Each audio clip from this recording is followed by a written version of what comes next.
제가 창세기서부터 요한계시록까지 말씀을 쭉 연결시켜서 여러분들에게 주일날 설교할 계획을 2년 전에 세웠습니다. 그래서 사실은 다니엘서를 보시고 그 다음에 이제 소요연서로 쭉 나가야 될 텐데 사실은 이 마태복음으로 뚝 떠서 신약으로 나왔죠. 왜 그랬을까요? 역사서를 여러분 쭉 제가 설교하는 가운데 그때 역사적인 배경을 가지고 아모스, 호세아 하는 쭉 예언자들의 예언, 북왕국에서 활동했던 예언자들, 남왕국에서 활동한 예언자들의 이야기, 또 여러분 에스라, 느헤미야를 통해서 어떻게 바빌론 포로에서 돌아와서 성전이 회복되고 예루살렘 성전이 회복되고 또 그리고 예루살렘 성이 회복되고 그리고 그 어려움 가운데서 어떻게 신앙을 지키며 믿음으로 살았는가 하는 이야기들을 사실은 전부 다 미리미리 했기 때문에, 그리고 예언서 다음으로 지금 복음서 신약 성경으로 사실은 내려왔습니다. 2년 동안 구약 성경을 했고 앞으로 2년에서 한 2년 반 동안 신약 성경 쭉 여러분들이 이렇게 어떻게 생각하면 성경이 쓰여진 순서대로, 아니면 또 여러분 이제 예를 들어서 사도행전 할 때는 사도 바울의 편지글들을 쭉 집어넣으면서, 복음서도 사실은 이게 마태, 마가, 누가, 요한 이렇게 네 권이 되어 있지만 이것도 시간적으로 이렇게 보면 사건들이 서로 겹치기도 하고 어떤 때는 그 복음서에만 있는 독특한 말씀도 있기 때문에 이걸 함께 섞어서 복음서의 내용들을 쭉 함께 보면서 이제 은혜를 나누려고 합니다. 신약 성경으로 지금 들어온 것 중에 있습니다. 왜 그런 생각을 했느냐? 사실은 이게 목회를 쭉 40년 하다 보니까 뭐 여기저기서 이제 계속 그때 말씀들을 찾아서 하다가 이게 목회 마지막 부분들을 우리가 함께 좀 보면서 정리해가면서 창세기부터 요한계시록까지 쭉 흘러가는 하나님의 구원의 역사, 하나님의 말씀의 역사, 거기에 이 세계 역사 속에서 하나님이 일하셨던 귀한 흔적들, 이런 것들을 쭉 함께 보면서 이거를 한번 흐름 전체를 한번 보는 것이 주일날 예배에 꼭 필요하겠다 하는 생각이 있어서 창세기부터 시작해서 쭉 보았는데 여러분은 잘 기억이 안 날 거예요. 아마 설교를 듣고 지나가니까. 그래도 오늘은 특별히 마태복음 1장 1절에서 17절까지의 말씀을 통해서 이제 신약 성경으로 넘어오는 그런 이야기를 통해서 한번 말씀을 보려고 하는 겁니다. 그래서 오늘 본문에는 이렇게 쓰고 있어요. 아브라함과 다윗의 자손 예수 그리스도의 계보라. 계보라는 말은 족보라는 거거든요. 족보라는 거예요. 우리나라 족보가 물론 여러분 김씨가 제일 많대요. 21% 정도 되는데 김씨, 김이, 박, 최 이렇게 이제 쭉 넣어서 권씨 뭐 이렇게 정씨 뭐 이렇게 나가는데, 여러분들이 이 김씨, 이씨, 그럼 김씨가 어떻게 20% 이상 이렇게 많은 그런 성씨를 갖게 되었나? 왕족이잖아요, 그렇죠? 박씨도 왕족이잖아요, 이씨도 왕족이잖아요, 그렇죠? 17세기까지 우리나라에는, 그러니까 임진왜란 전까지는 양반 가족만 족보가 있었어요. 그러니까 족보가 있는 사람이 전체 인구의 30%가 안 되는 상황이에요. 양반 숫자가.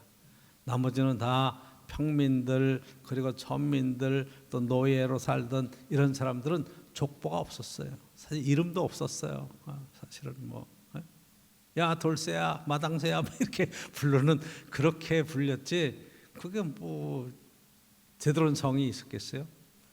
근데 임진왜란 이후에 그리고 문제가 생기는 것은 그게 전란 통해서 사람들이 막 죽고 양반들이 죽고 뭐 그리고 이런 서고들이 불타고 그러면서 노비문서도 다 없어지고 막 이런 것들이 되면서 사실은 그때서부터 이제 서로 정을 갖게 되었고, 그다음에 개화가 되면서 이 성씨들을 갖게 되는데, 그 집에 노비로 있던 사람들, 그 평민으로 있던 사람들은 그 집안에, 예를 들어 김씨 집안에 노비로 있다 그러면 김씨성을 다 갖는 거고, 이렇게 제일 그 시대에 득세했던 많은 사람들의 성씨를 따라서 갔기 때문에 우리나라 성씨 구조가 그렇게 돼 있다. 외국 사람들이 보면 참 힘들어요. 뭐 올림픽 갈 때 보면 다 킴, 뭐 한 팀이 다 킴이야. 이게 뭐 김 1, 김 2, 김 3 이렇게 나가야 될 판이니까 김씨가 워낙 많다 보니까 족보를 굉장히 우리 중요하게 생각을 해요. 제가 성씨가 임씨인데 족보가 이렇게 떼어보면 여러분 번적 같은 거 이렇게 떼어보면 그냥 안동 임씨 그렇게 나와요. 임씨는 주로 풀어보면 이렇게 만나보면 평택 임씨라든가 나주 임씨라든가 이러지 안동 임씨가 없는 거예요. 야, 이거 안동 임씨가 이상하다. 나는 성씨가 이상하다. 그런데 이제 몇 년 전에 어떠다가 이제 안동에 갈 일이 있었어요. 뭐 역사 이렇게 탐방하면서 이제 안동 가서 제가 거기에 안내하는 사람한테 물어봤습니다.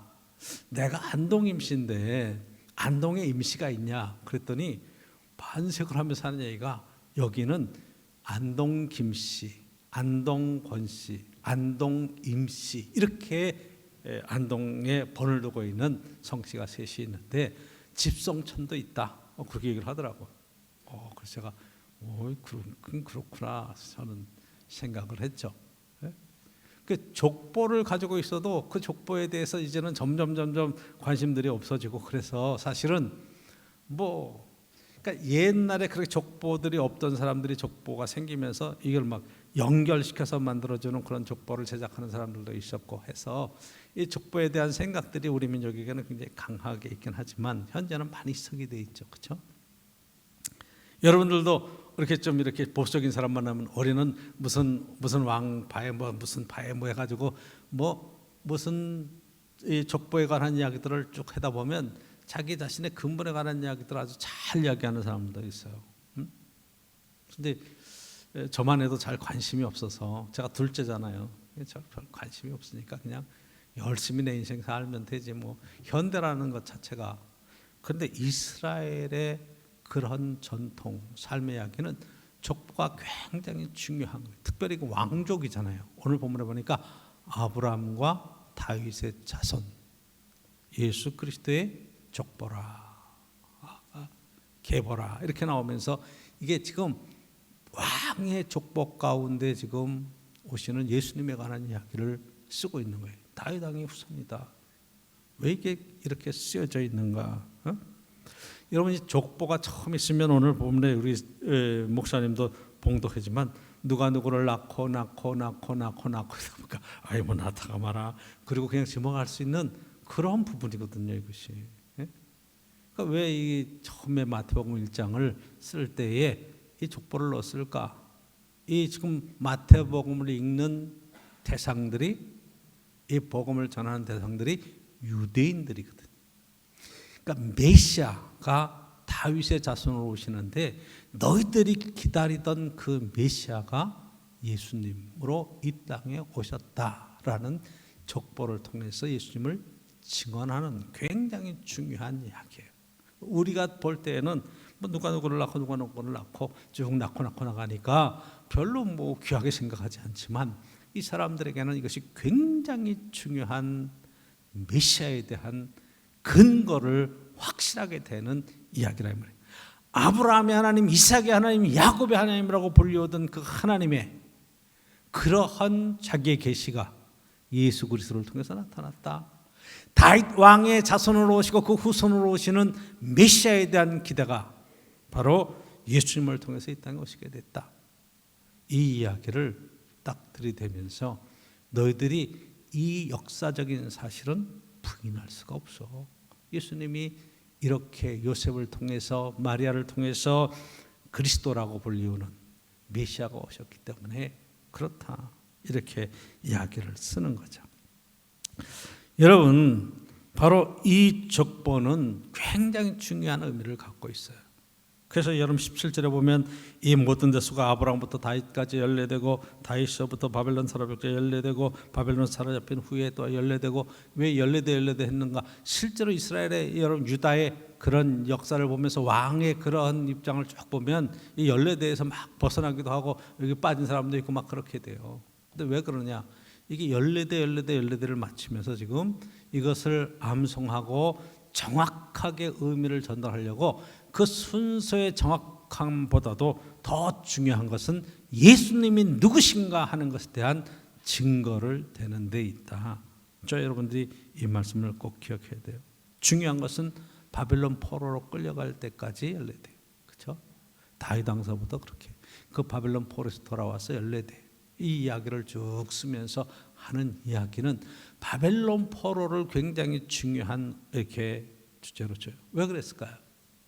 바벨론 포로에 돌아가서 그들이 기존에 갖고 있던 성경 중심의 신앙이 무너지고 말씀 중심으로 돌아오면서 그 말씀의 중심, 그 말씀은 바로 구약 성경을 그들이 거기에서 완성해내는 그런 역사적인 그런 집필을 하고 그리고 정리를 해서 이제 완성해내가는 그런 과정 중에 그 계기가 바벨론 포로였기 때문에 그렇습니다. 그래서 여러분 우리 구약 갖고 있는 대로 뭐예요? 율법서, 그렇죠? 역사서, 성문서, 그다음에 예언서 이 구조로 돼 있잖아요. 모아놨죠. 이렇게 모아놨어요. 그러니까 이 율법서가 중요한 거예요. 모세 율법에 굉장히 중요한 얘기. 하나님 말씀이에요. 이 말씀대로 살았느냐 살지 않았느냐 역사적인 어떤 일들이 일어났을 때 이 사람들이 말씀을 떠나고 어떤 일들이 일어났는가 말씀에서 어떻게 돌아오게 됐는가 하는 이야기를 역사서를 통해서 다루는 것이고 그렇죠?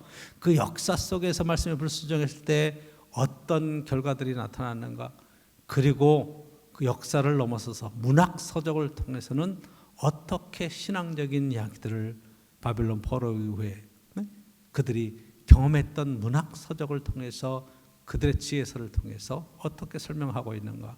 예언서들은 이 역사 가운데 하나님의 그런 영을 받고 하나님의 말씀을 받은 주의 종들이 예언자들이 어떻게 하나님의 말씀을 전했는가 하는 이야기들을 쭉 보게 됩니다. 그렇죠? 그러니까 여러분 메시아에 대한 신앙은 어떻게 나오느냐? 메시아에 대한 바로 바벨론 포로 이후에 생기는 거죠. 바벨론 포로 이후에 말씀대로 살겠다는 큰 운동이 일어났는데 말씀대로 살아가는 삶의 여정 속에 이 하나님 말씀대로 살면 다윗의 나라가 회복되고 막강하게 군사적으로나 경제적으로나 세계 위상이 뛰어난 나라가 돼야 될 텐데 실제로 돌아와서 성전 짓고 열심히 살지만 페르시아가 헬라한테 무너지고 헬라 시대에 어마어마한 고통을 유대인들이 겪습니다. 그러니까 말씀대로 살아도 현실은 녹록하지가 않은 거예요. 왜 안 될까? 왜 하나님 말씀대로 살아도 이런 고난과 어려운 문제가 해결되지 않을까? 그럴 때 그들의 마음속에 메시아 다윗의 후손으로 어떤 한 사람이 올 것인데 그게 이제 이사야의 말씀을 풀기도 하고 쭉 풀면서 하는 이야기들이 그 어떤 분이 오시면 그분이 다윗의 나라를 회복할 것이고 우리를 헬라의 압제에서 더 나아가서는 예수님 시대는 로마 시대의 그러한 식민지니까 로마의 군사정권과 압제에서 민족을 해방하고 그리고 나라의 독립을 주고 세계적으로 뛰어난 나라를 만드실 분 다윗의 나라를 회복할 분 거기에 대한 기대가 굉장히 컸어요. 그러니까 메시아 신학이라고 하는 것은 바로 그. 그러니까 예수님이 오셨을 때 우리가 다윗의 자손이요 그렇게 부르는 말씀 듣고 우리가 당신이 맞습니까? 아니면 우리가 다른 분을 기다려야 됩니까? 예수님이 메시아인 것을 대해서 계속해서 질문하고 하는 내용들이 나오는 것이 사실 메시아에 관한 이야기죠. 성경은 마태는 지금 너희들이 기다리던 그 메시아가 예수 그리스도 바로 이분이라 이렇게 말하는 거예요. 그런데 문제는 그들이 기대했던 대로 메시아가 이 땅의 모습을 드러내지 않는 거죠. 보니까 다윗의 후손으로 오고 왕의 후손으로 와서 십자가에 맥없이 돌아가시고 사흘 만에 부활하시는 것으로 그렇게 생애를 마감하시는 거예요. 도저히 그것을 받아들일 수 없는 유대인들에게 마태는 그분이 메시아가 맞다. 아브라함과 다윗의 자손으로 오시는 예수님이 바로 그리스도다. 그죠? 예수 그리스도. 17절에도 보면 이게 그리스도까지 14대라. 16절에 야곱은 마리아의 남편 요셉을 낳았으니 마리아에게서 그리스도라 칭하는 예수가 낫으니라. 그렇죠? 그리스도라 칭하는 그 그리스도가 무슨 뜻이냐, 메시아가 무슨 뜻이냐를 여러분 헬라어로 그리스도고 히브리 말로 메시아고 똑같은 뜻이에요. 우리로 말하면 구세주라는 거예요. 세상을 구원할 자라는 거예요. 네? 구세주로, 그리스도로, 그렇죠? 메시아로. 그리스도가 한자로 쓰면 기독입니다. 기독. 그래서 기독교 하는 것은 그리스도교예요. 한자 말로 예수를 쓰면 야소, 그래서 야소교 그런 야소. 그러니까 예수 그리스도 그런 것은 여러분 이 그리스도는 하는 일과 직함이에요. 우리 쉽게 얘기하면 임남선 목사, 그럼 임남선은 이름이잖아요. 예수는 이름이에요. 그리스도는 그가 하고 있는 사역에 관한 구체적인 증언들을 이야기하고 있는 거니까 직분이니까 임남선 목사, 그럼 목사에 해당하는 것이 그리스도예요. 이해가 되시죠? 쉽게 여러분들이 예수 그리스도, 우리 기독교 대한감리회 이렇게 돼 있잖아요. 기독교는 그리스도교라고 하는 거예요. 대한 한국의 감리회다. 이 감리회는 미국에도 있고 영국에도 있고 하니까 대한감리회다. 우리는 그렇게 이제 교회 소속이 돼 있죠. 그 장로교회는 기독교도 있고 예수교도 있죠. 그렇죠? 예수교, 대한장로회 뭐 이렇게 돼 있는 것도 있어요. 그러니까 이게 예수교냐 기독교냐 중요한 게 아니에요. 똑같은 거예요. 근데 이제 교단 이름을 정할 때 그렇게 이제 넣었다. 이제 그렇게 여러분 보시면 되고, 정말로 이 현실적인 삶이 정말 힘들고 어려울 때 우리는 종말적인 신앙을 갖게 돼요. 이 신앙이 없는 사람은 에휴, 이놈의 세상 확 뒤집어졌으면 좋겠다. 그런 생각을 하게 되죠. 그렇죠? 확 망해버려서 다 망했으면 에이 꼴보기 싫은 놈의 세상. 그렇게 생각을 할 수도 있어요. 근데 정말로는 하나님의 개입에 의해서 나라가 세상이 뒤집어지고 세상이 끝이 오고 하나님이 다스리는 세계에 대한 열망을 품었다는 면에서 이 종말론과 이 메시아 사상은 비슷하게 가는데, 결국 신약 성경의 제일 끝부분들 그리스도인들이 제일 박해받을 때, 구약 성경에서는 다니엘서, 에스겔서 이렇게 쓰여질 때가 바로 이 바벨론 포로에서 돌아와서 당하는 여러 가지 시련과 고난 가운데에서 어떻게 믿음을 지키고 끝까지 살아남는가, 이 메시아에 대한 이야기들이 들어가 있다는 것을 보게 됩니다. 그분이 오셨어요. 그래서 오늘 본문에서 여러분 보고 싶은 교훈이 있어요. 아니 목사님 낳고 하고 나는 얘기뿐이 없는데 무슨 여기에서 우리에게 은혜가 됩니까? 어떤 교회에서 교인 하나가 아멘을 너무너무 잘한대요. 목사님 무슨 말을 한마디 하면 아멘. 그래서 너무 아멘을 크게 해가지고 교인들이 깜짝 놀란 거예요. 그러니까 아유 목사님 도저히 우리 예배를 드릴 수 없습니다. 저 집사님 아멘 집사님 때문에 도저히 우리가 힘들어서 예배 안 드려요. 그래서 옆에 유압실에다 갖다 넣어놨어요. 혼자 따로 드려라. 예배가 방해받으니까. 근데 예배실에도 소리가 들리니까 아멘. 그래서 설교를 껐어요. 소리가 안 들려. 그랬더니 성경을 혼자 읽다가 아멘 그러는 거예요. 그래서 목사님이 도저히 집사님은 안 되겠다. 그래서 지도책을 하나 줬다는 거예요. 지도책을 하나 줬어요. 세계 지도. 야, 이러면 조용히 하겠지. 지도를 보고 지가 뭐라 하겠어. 다 교인들이 그렇게 생각하고 있었는데 갑자기 이 집사님이 아멘 그러더라는 거예요. 너무 놀라가지고 도대체 지도책을 보다가 아멘 할 게 도대체 뭐가 있냐. 그랬더니 하는 얘기가 목사님 태평양의 제일 깊은 바다가 몇 미터인지 아십니까? 그러더라는 거예요. 여러분 제일 깊은 바다가 몇 미터나 될 것 같아요? 마리아나 해협이라고 말하는데 11,000m래. 깊이가 11,000m. 에베레스트보다 더 깊은 거예요. 그렇죠? 11,000m. 그래서 하는 얘기가 목사님 제일 깊은 바다가 11,000m인데 우리 주님께서 우리의 죄를 저 깊은 바다에 던져서 11,000m 밑에까지 깔아 앉혀놨는데 그 큰 은혜를 우리가 어떻게 감사하지 않을 수 있겠습니까? 그러더라고요. 할렐루야. 그럼 지도를 보고도 은혜를 받을 수 있는 거야.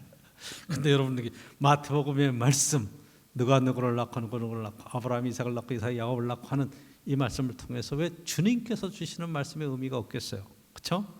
그래서 오늘 본문에서 첫 번째 저와 여러분들이 나누고 싶은 첫 번째 이야기는 이 예수님이 누구신가 하는 얘기, 그분이 메시아다, 그분이 그리스도다, 우리를 구원하신 세상의 구세주로 오셨다는 거예요.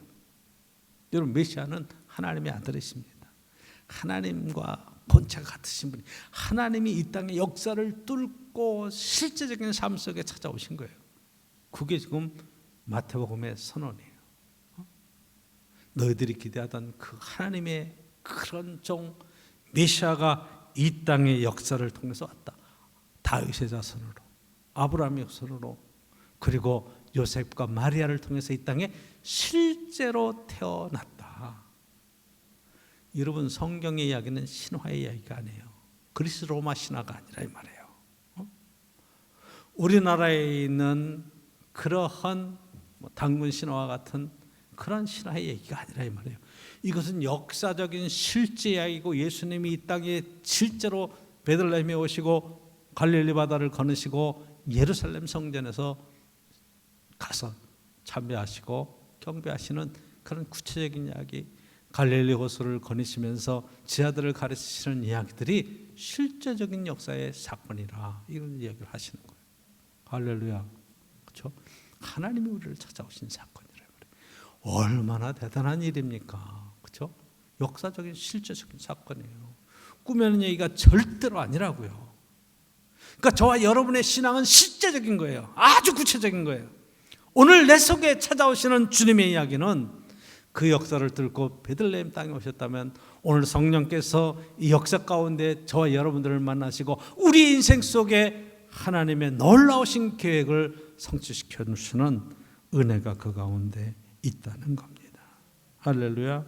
그렇죠? 이 역사적으로 이 신앙생활에 경험하는 게 너무너무 중요한 거예요. 역사적인 경험은 그래서 중요한 거예요. 실제가 돼야 돼요.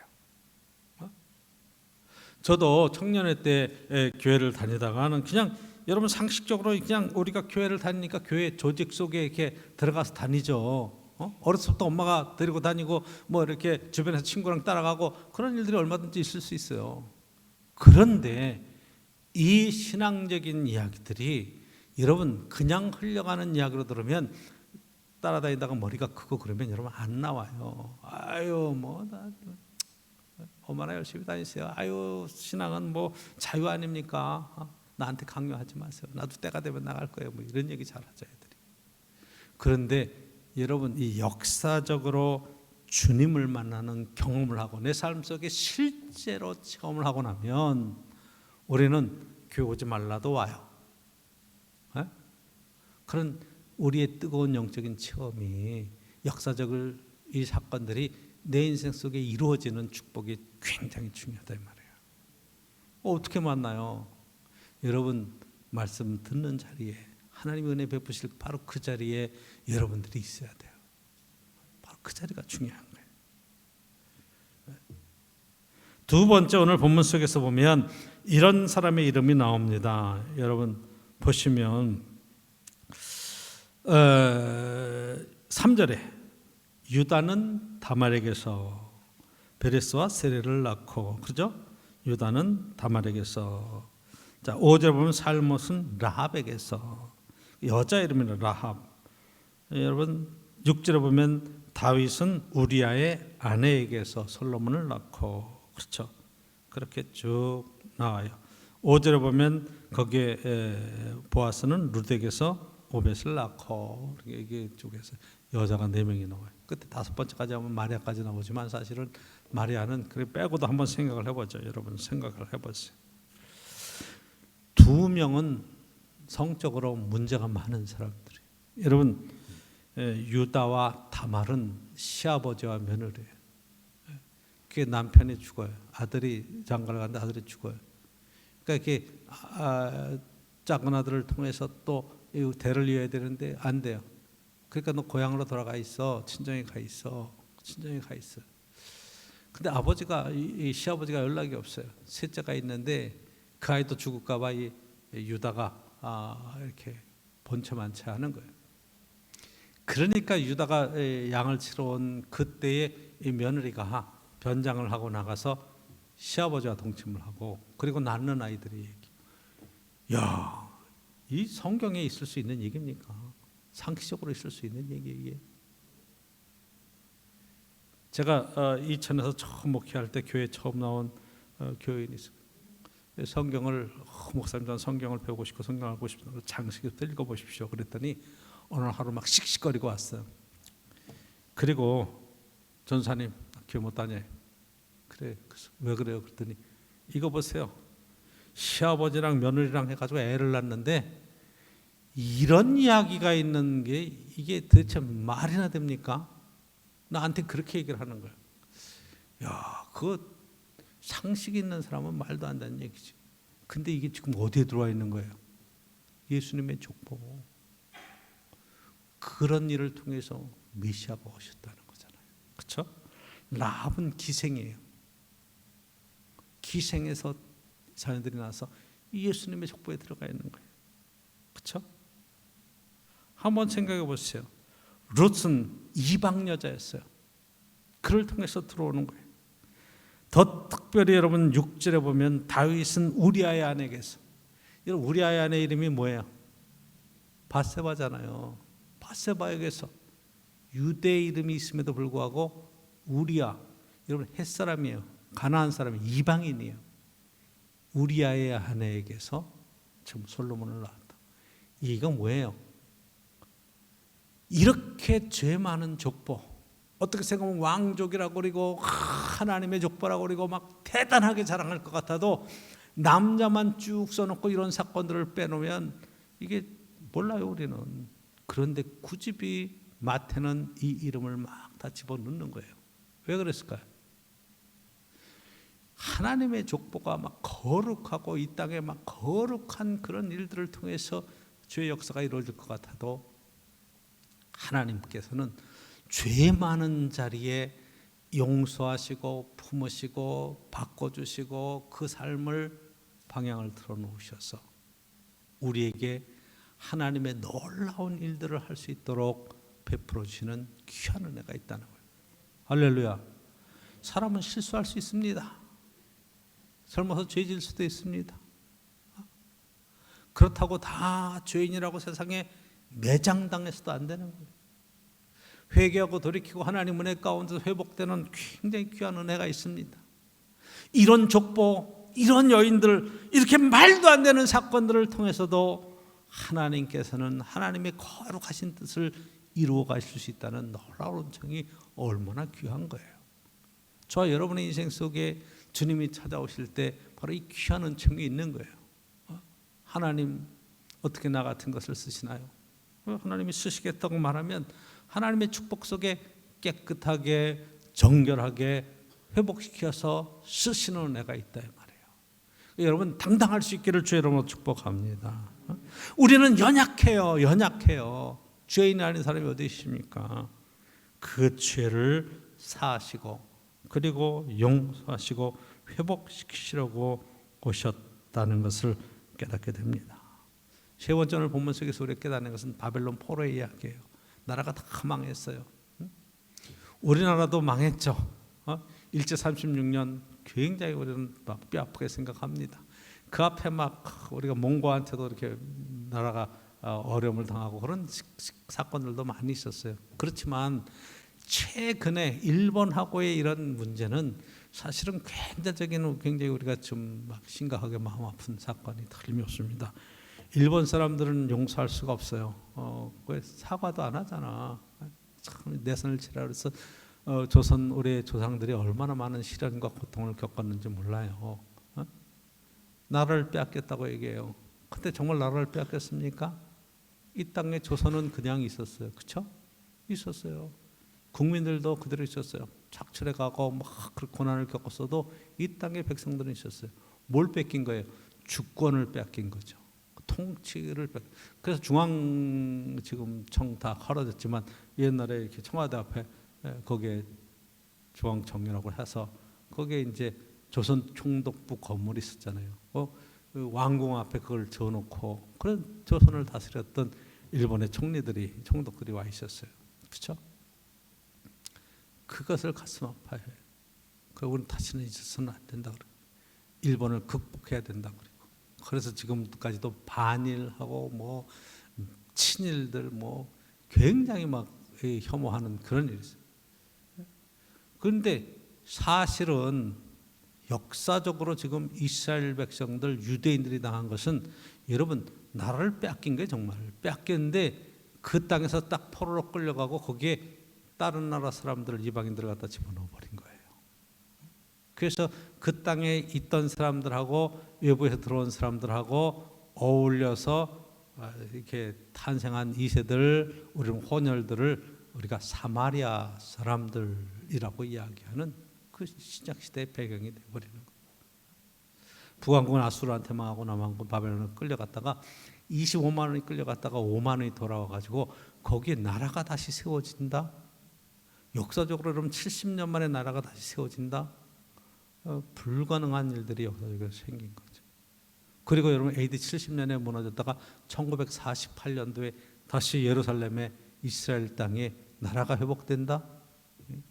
불가능한 거예요. 도저히 있을 수 없는 일이 사실은 역사적으로 생기는 거죠. 왜 그럴까요? 왜 이게 가능할까요? 하나님에 대한 신앙, 메시아에 대한 신앙, 하나님의 회복에 대한 믿음이 그 어떤 고난과 시련도 능히 이길 수 있는 힘과 능력이 되었다는 거죠. 할렐루야. 어렵죠. 지금 코로나19 때문에 어렵죠. 오미크론 때문에 난리죠. 인천의 어떤 교회 선교사님인지 목사님인지 해외 갔다가 와서 오미크론 때문에 거짓말했다고 난리도 아니죠. 지금 굉장히 조심스러운 시대를 살고 있어요. 아무리 어렵고 힘들어도 여러분 하나님의 은혜로 말씀으로 돌아오고 그 말씀대로 살려고 노력하는 삶 속에는 항상 희망이 있는 거예요. 회복의 축복이 있는 거예요. 그렇죠? 이 땅에 메시아가 오셔서 우리에게 희망의 메시지를 전해 주는 겁니다. 예수님 오셔서 이렇게 얘기하죠. 마태복음의 5장 17절에 이렇게 얘기해요. 내가 율법이나 선지자의 글을 펴러 온 것이 아니다. 율법이나 선지자를 펴러 온 것이 아니다. 뭔 얘기예요? 율법서, 모세오경, 예언서,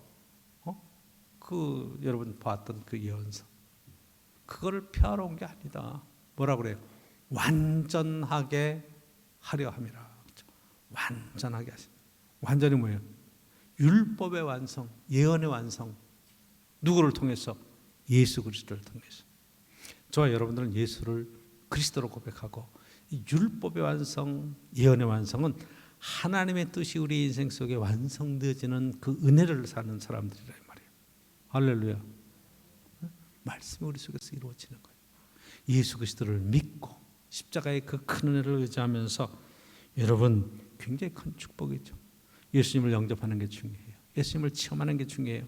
내 인생 속에 주님으로 계셔서 내 삶의 주인 되시고 다스려 가시는 그 은혜를 경험하는 것이 마태복음은 바로 이 땅에 오신 그리스도를 이야기하면서 이분이 우리의 삶의 이 역사의 주인이시라 선언하는 겁니다. 지금 여러분 성지순례를 가보면 예수님이 다녀가시는 흔적만 있어요. 그것도 흔적도 요즘 개발해서 이렇게 되어져 있는 그런 흔적이죠. 그렇죠? 예수님은 거기 안 계셔요. 왜? 2000년 전에 부활 승천하셨기 때문에 그 약속하셨어요. 뭘? 성령을 보내시겠다 약속해 주셨어요. 그렇죠? 성령은 오늘도 저 여러분의 심령 속에 오셔서 우리의 몸을 성전 삼고 우리를 하나님의 귀한 축복된 자녀로 하나님의 귀한 일꾼들로 쓰기를 원하십니다. 마음을 여십시오. 주님을 영접하십시오. 그리고 그분을 내 메시아로 구세주로 고백하고 우리의 신앙생활 속에 주님 안에서 누리는 참다운 믿음의 평안과 승리가 꼭 함께 하기를 간절히 축복합니다.